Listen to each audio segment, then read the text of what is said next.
From the New York Times, I'm Sabrina Tavernisi, and this is The Daily.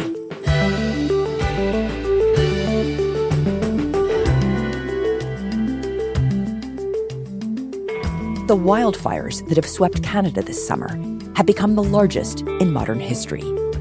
The scale has forced an international response and a reevaluation of how the world manages wildfires. Today, we talk to firefighters on the front lines about the enormity of their challenge, and to climate columnist David Wallace-Wells about how, thanks to climate change, the very nature of the danger from wildfires is shifting. It's Friday, August 4th.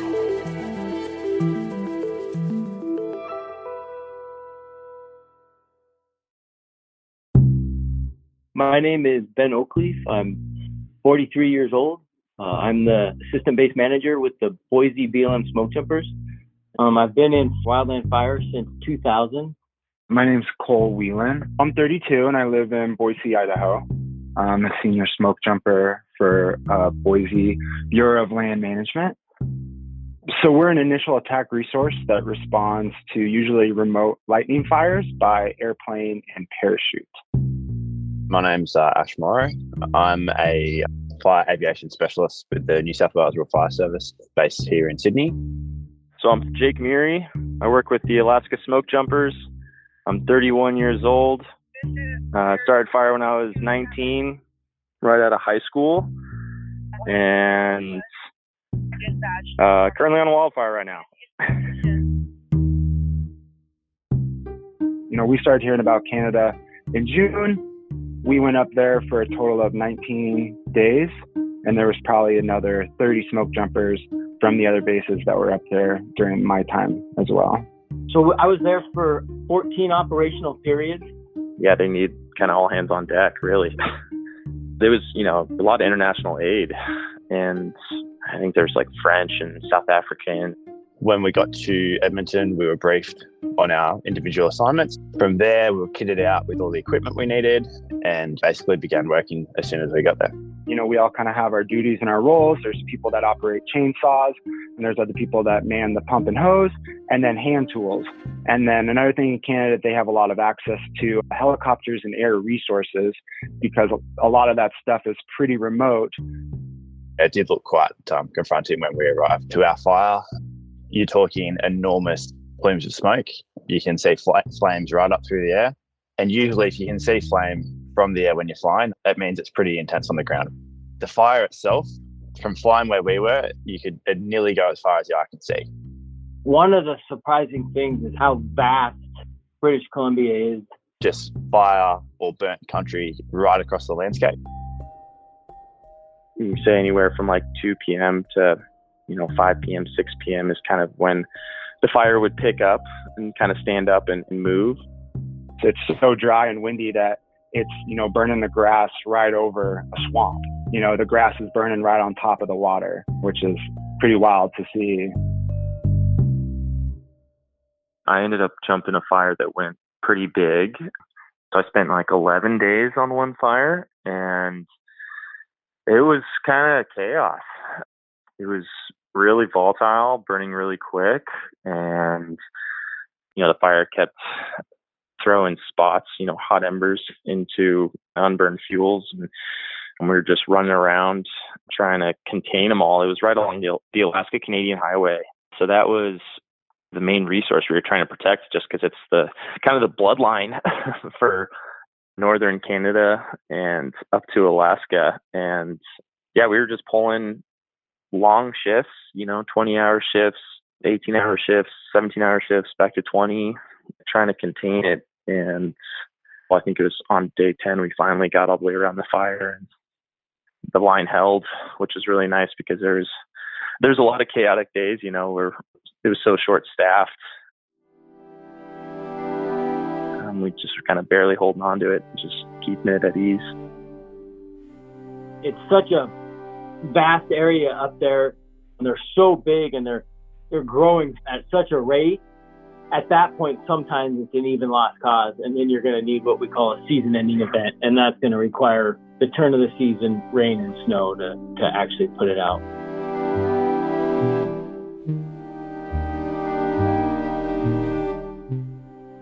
With how much activity that they had up there, they could have had every firefighter in the world up there, and it still wouldn't have been enough to help, just with how much activity and how much fire is burning up there right now.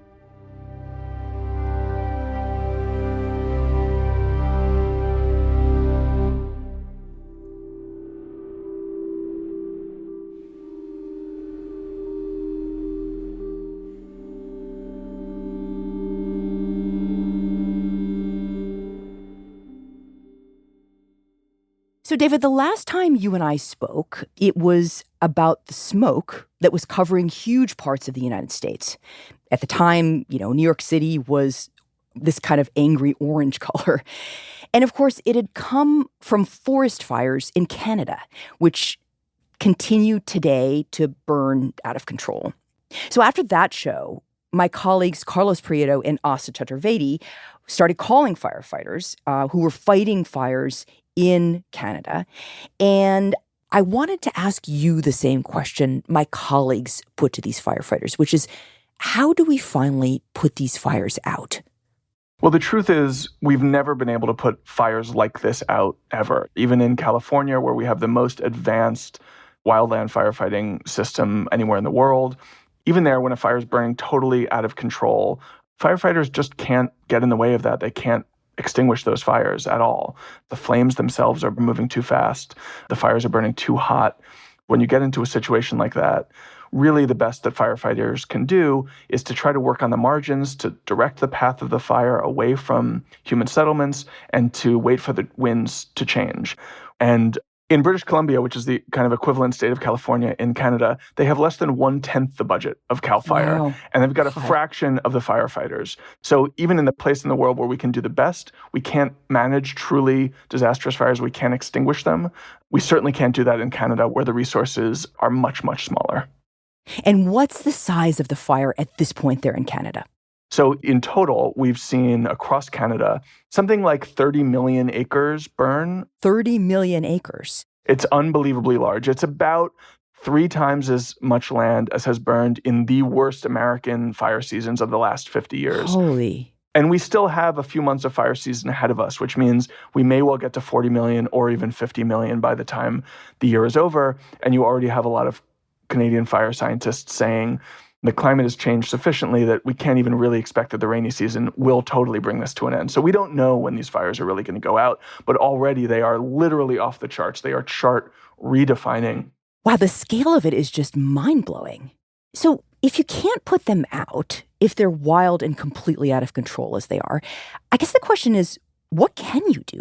Like, what's the strategy?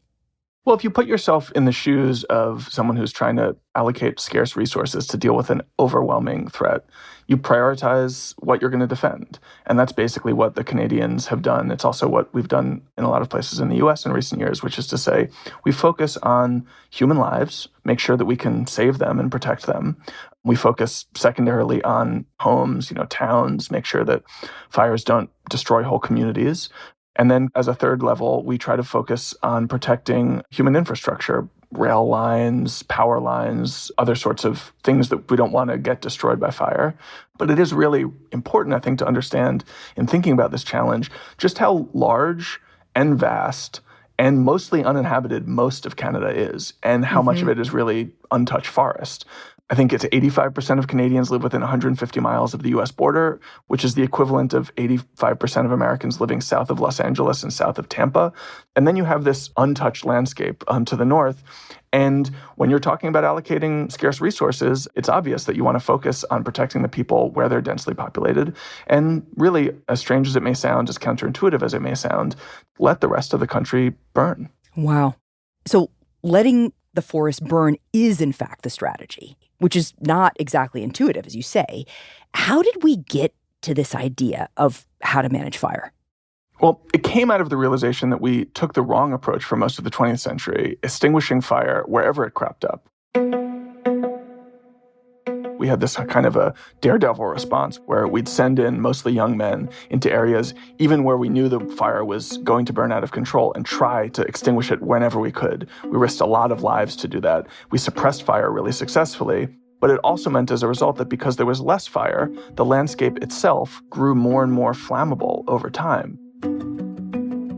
In a natural world untouched by this kind of firefighting, there would be occasional small-scale fires that thinned out dry timber. But if we put out all those fires and those burns don't happen, the tinder just accumulates larger and larger, and that means that when an ignition finally happens, the fire that results can burn much, much larger, and as a result, much more intensely because there's just so much more of that fuel on the ground.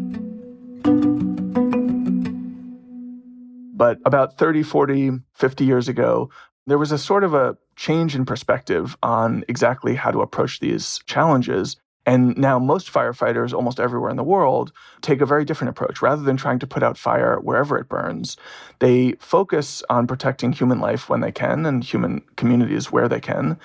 And otherwise, they try to cultivate what they call good fire. Good fire. Yeah. Good fire is fire that thins out forests that is already ready to burn. As a result, it can allow those forests to regenerate. It's part of the natural cycle for many of these forests to go through some amount of burning. And it can also protect against future out-of-control catastrophic fires because once an area of land is burned, it was often thought that it would take a very long time for it to burn again. And in the meantime, that burned area would act as a natural fire break so that if a future fire broke out a mile down the road, it wouldn't actually cross that burned over area. It would stay contained within the boundaries of what had already burned.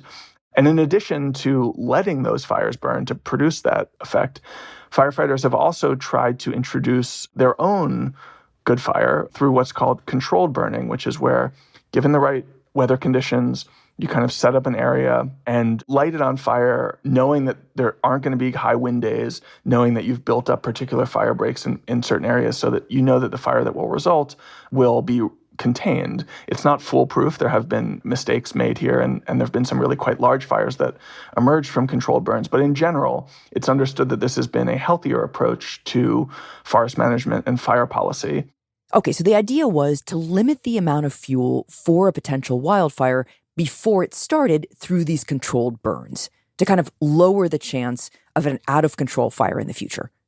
And also that once a fire does start, to stop it from burning near towns and cities. So that's what the firefighters are doing up there right now. They're protecting people, right? Kind of like a defending army or something. Yeah, and I think they've done a relatively good job of that, given how much of Canada is burning. We've seen a few fatalities, but it's not been a high number. We haven't seen whole towns incinerated like we've seen in previous fire seasons in Canada or the US. And, we've seen a massive amount of land burn, and that's sort of reflective of the strategy. So according to the lessons that we thought we learned over the last 30, 40 years, things are basically going according to plan here. The problem is these fires in Canada are showing us that there are unforeseen costs to that strategy. And the lessons that we thought we learned over those previous generations simply don't apply to the climate reality as it exists today. And managing fire is becoming a much riskier proposition.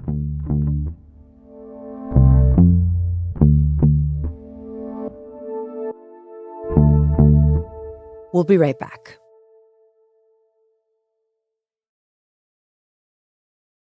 Okay, so David, walk me through the way that climate change is scrambling our thinking about fires. Well, the most basic level is just that because there is more heat and often less moisture, forests in much of the world are becoming more flammable. So that means that they are burning more regularly, and when they burn, they often burn more intensely, which is to say they have higher temperatures. You can't even drop water on some of them from airplanes that are designed to extinguish them because the water will actually evaporate before it even reaches the fire. Wow. You have, it burning so hot that the silica in the soil can turn into glass. And you have this whole new phenomenon of fire weather. We used to use the word fire weather to describe when a fire was likely to start. Now we use it to describe the fact that whole weather systems are produced by the convective heat produced by fires. And so you have fire tornadoes, fire lightning storms. You have these particular kinds of clouds which can rise all the way up into the stratosphere, producing new fire conditions over much larger areas. So we're living under a completely different set of climate conditions in terms of the fires that start, when they start, and how far they can burn, and then also the character and quality of the fire when they are burning. Okay, so fire tornadoes, huge fire clouds. What other new phenomenon are we seeing now? Well, a lot of stuff is changing. One of the things that scares me most is something that's often called a zombie fire, where a fire can seem extinguished on the surface, especially as the fall goes into winter, but it actually burns in the soil and springs up again in the spring. So kind of sneak attack. Exactly.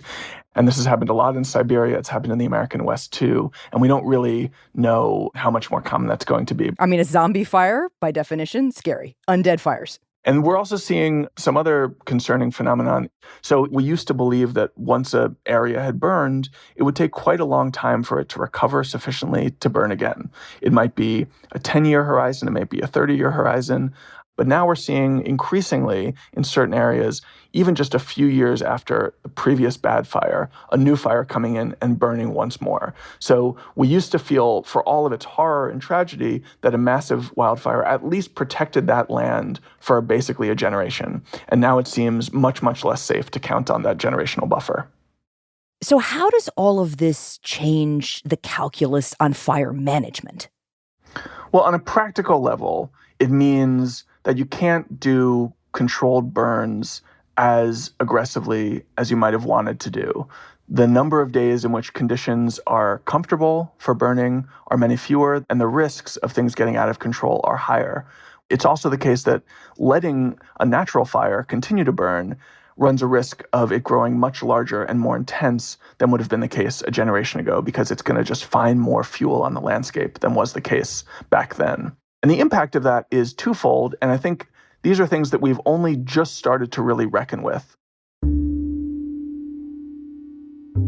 The first is about smoke. We've only started to think about the public health risks of wildfire smoke over the last few years.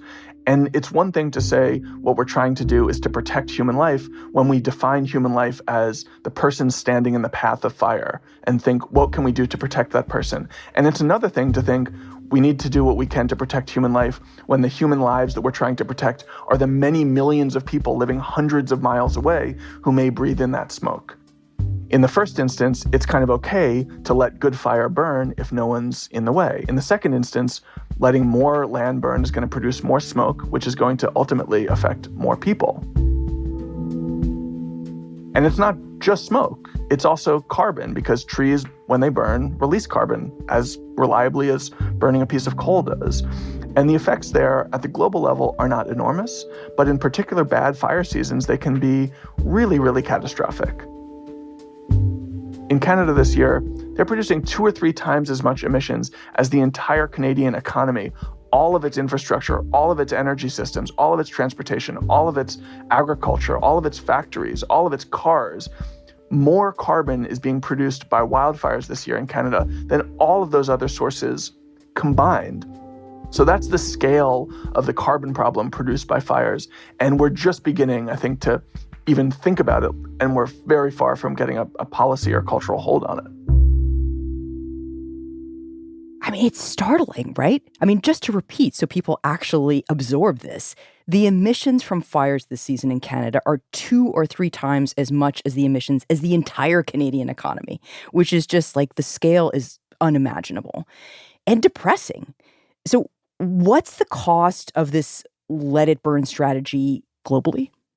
Recent years, there have been estimates that the emissions from wildfires are larger than the national emissions of all countries except China, the United States, and India, which is to say, if wildfires were a country, they would be the world's 4th biggest emitter. And it means that if you're casting your mind forward a generation or two into a world in which we've actually done a remarkably rapid job of decarbonization and are not producing very much or any additional carbon emissions, we still may be dealing with future heating, future global warming, just from the effects of wildfire continuing to burn at higher and higher levels and producing more and more carbon. So the costs of not putting out these fires, doing the good burn thing, is really starting to add up. What options do we actually have when we think about forest fire management and how we need to change it? Unfortunately, I don't think there are great options out there.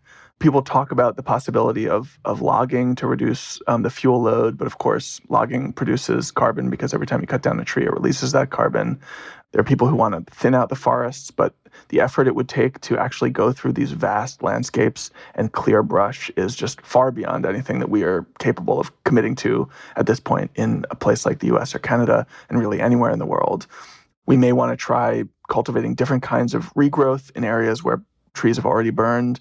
But the truth is we've proven pretty bad at growing things like tree plantations to this point. And so I don't know how much stock to put into that.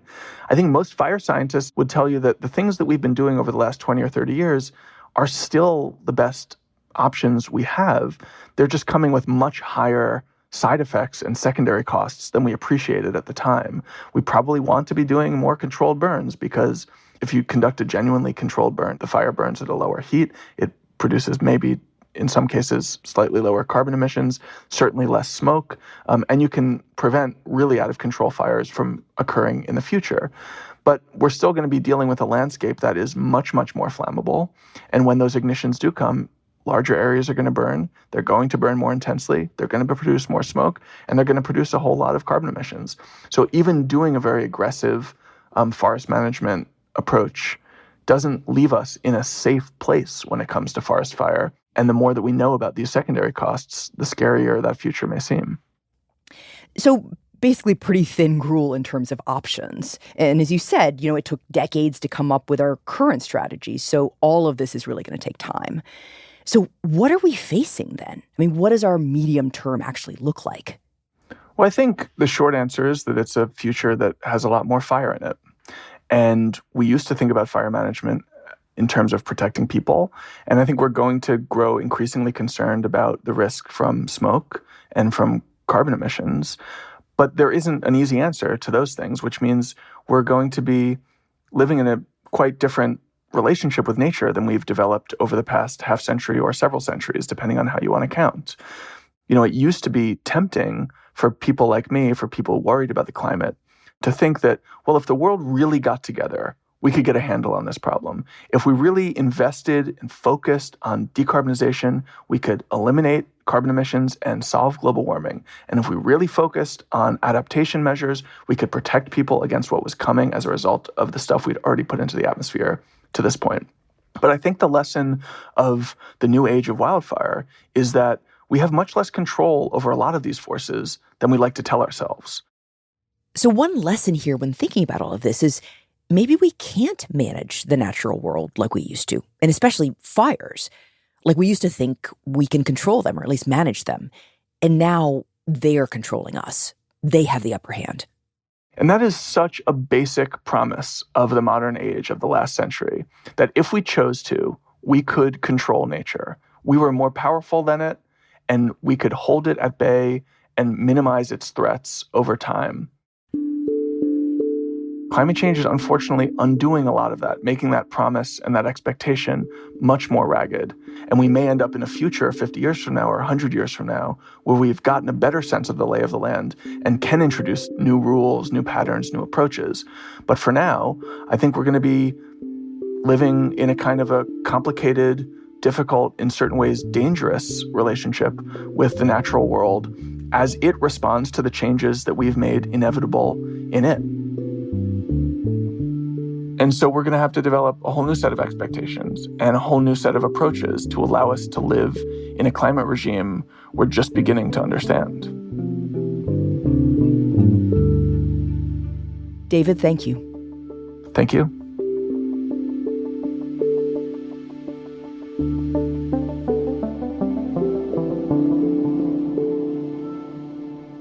We'll be right back.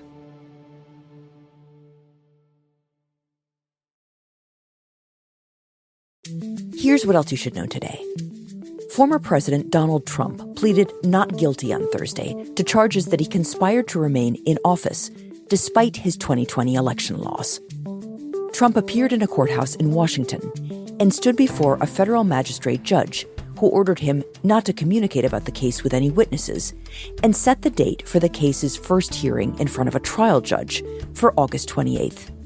It was the third time in 4 months that Trump stood before a judge on criminal charges.